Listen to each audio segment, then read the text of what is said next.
Hello and welcome back to another exciting episode of Overtime. With more exciting on-campus sports news and events, I'm Cassie Vench. And I'm Chris Brooks. We hope you're all ready for an exciting show as we keep on getting better. So today, let's kick the show off with style.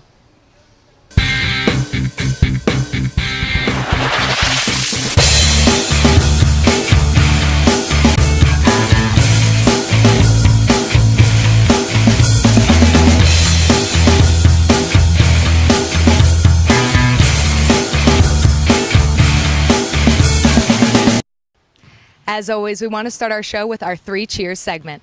Our first cheer goes to the men's soccer team, who, after a 2-0 victory against USA South opponent Averett, have climbed to number 1 in the nation. Congrats, guys. Our second cheer goes to the volleyball team as they climbed to number 6 in the nation. They are now 16-1 overall and 8-0 in the USA South. Our third and final cheer goes to our athletics department here at CNU. Last week, men's basketball coach John Krikorian and women's basketball coach Carolyn Hunter joined forces with other coaches from the Hampton Roads area for an event called Coaches vs. Cancer. I was lucky enough to attend the event, and we'll have more coverage of this later on in the show. Chris, how about some cheers? Our first cheer goes to the Boston Red Sox, a team who has now been eliminated from playoff contention this year. Our second cheer goes to Cowboys wide receiver Dez Bryant, a rookie who was forced to pay a $55,000 dinner bill for the rest of the team.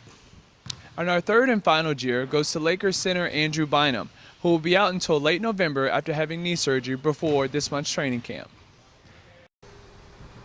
As a captain here at CNU, I'm proud to have such talented athletes to cancel out all these cheers, Cassie. I couldn't agree more, Chris. Recently, Chris and Paul had a debate over whether or not the NFL should expand their season to 18 games. Let's check out the first edition of A Few Good Minutes. Welcome to the first segment of A Few Good Minutes. Today, Paul and I are going to be discussing whether the NFL should expand to 18 games for a season.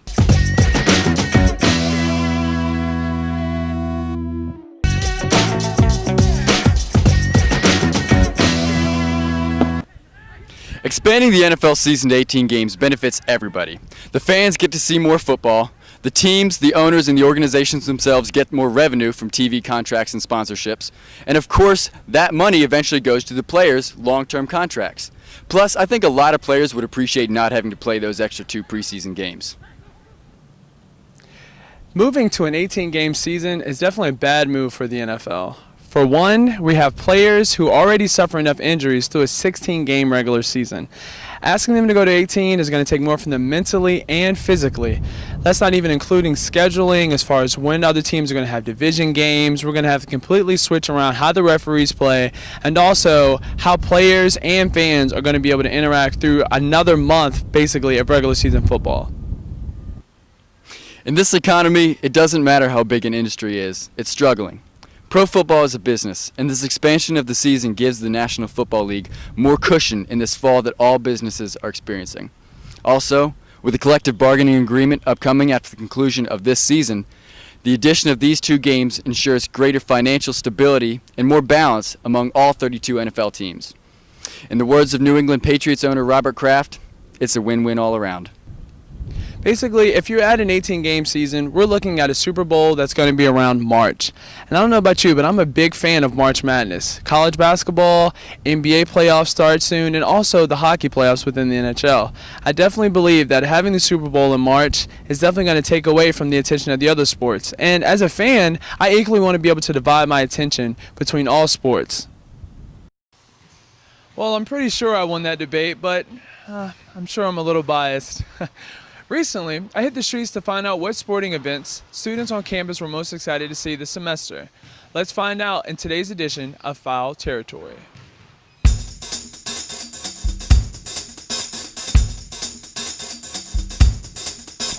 This season, I'm really excited about rugby. We're 0-3 right now, which isn't good, but we're playing hard, playing Washington Lee next week, and we're going to start getting a winning season going. So it's a lot of fun to come out and watch. I'm excited about the basketball team, see how they respond to the new coach coming in after a long time, see if they can have a good winning season. As far as club sports, I definitely have to say rugby. I mean, it's a fun time. People are going out there hitting each other. It's always enjoyable to watch. Varsity sports, I'm a little interested to see what the guys soccer does because last I checked, they're pretty damn dirty. So I'm really excited about football, of course. Also soccer.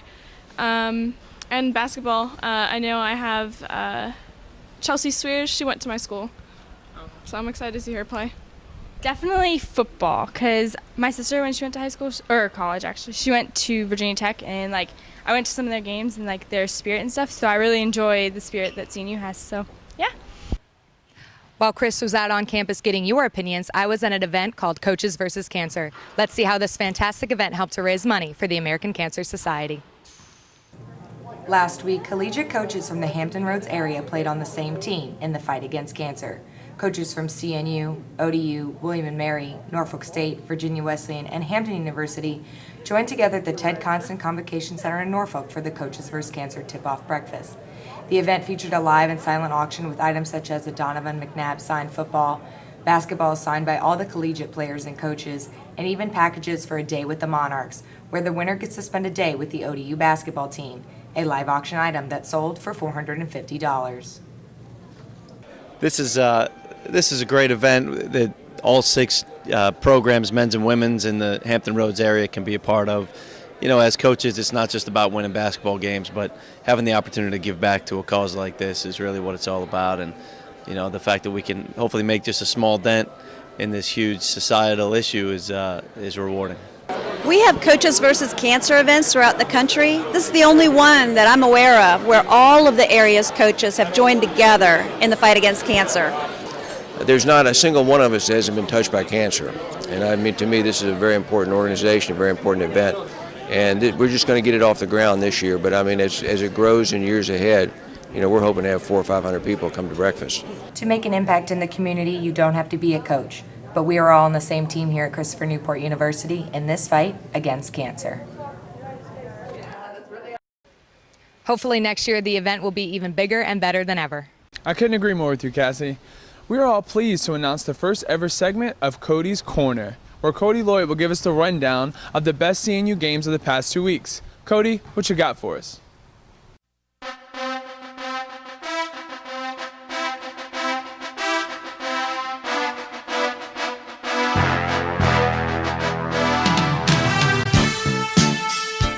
Thanks, Chris. Hey, Captains. Welcome to the first of many segments of Cody's Corner. CNU football took home its first victory of the season this past Saturday in Winchester, Virginia against Shenandoah University by a score of 28-13. Senior wide receiver TJ Foster posted his third straight 100-yard receiving game as senior quarterback Matt Long had a career-high 207 passing yards in the game. The football team will host USA South opponent Averett on Saturday during Family Weekend, where the Captains hope to capture their second win of the season at home. The women's soccer team improved their record to 6-4-1 this season after defeating St. Mary's College of Maryland 5-0. This is the third straight shutout victory that CNU has posted as sophomore goalkeeper Megan Gums earned her 5th shutout of the season. The Captains travel to North Carolina this weekend to take on Methodist University Saturday and Greensboro College Sunday. The men's soccer team is on a roll so far this year. The Captains are the top-ranked team in the nation with a perfect 10-0 record. The team faced number 5 Trinity University on Saturday and defeated them in a defensive struggle 1-0. This 10th win ties the program's highest win streak as goalkeeper Justin Wolf posted his 6th shutout of the season. This weekend, the Captains host USA South opponent Ferrum College at 7 p.m. on Saturday. The field hockey team delivered the 100th career win of head coach Kerry Moore this past Sunday as the team took down Washington College in overtime 3-2. Being down 2-0, the Captains fought back to tie the game in regulation play. They would score the winning goal on a penalty stroke after Washington players stopped a ball from scoring with her body. Sophomore defender Sarah Wister scored the game-winning goal, one with certain emotional value, as Moore now has 100 wins and just 33 losses in her career at CNU. The Captains host Kenyon College this Friday at 6 p.m. The 6th-ranked volleyball team swept both their matches this weekend against Methodist and Greensboro, winning both 3-0. The Captains remain undefeated in the USA South Conference and now have posted an impressive 18-1 record on the season. Junior setter Jesse Heavenridge was named USA South Player of the Week for the 3rd time this year. This weekend, the Captains host the CNU Invitational, where they will face Washington Lee University and the University of Wisconsin-Oshkosh Friday, and then Haverford College and Salisbury University on Saturday. That's all the time we have here in Cody's Corner, but be sure to check in next time for your updates on your Captains. Back to you, Chris. Thanks, Cody. All of our athletic teams really seem to be shaping up for a great season of sports. Well, that's about all the time we have for today's show. Be sure to tune in next time for another exciting edition of Overtime. All facts and information provided by CNUsports.com. Thanks for watching Overtime. For Chris Brooks, I'm Cassie Vinch. And whatever you do today, hit it out of the park.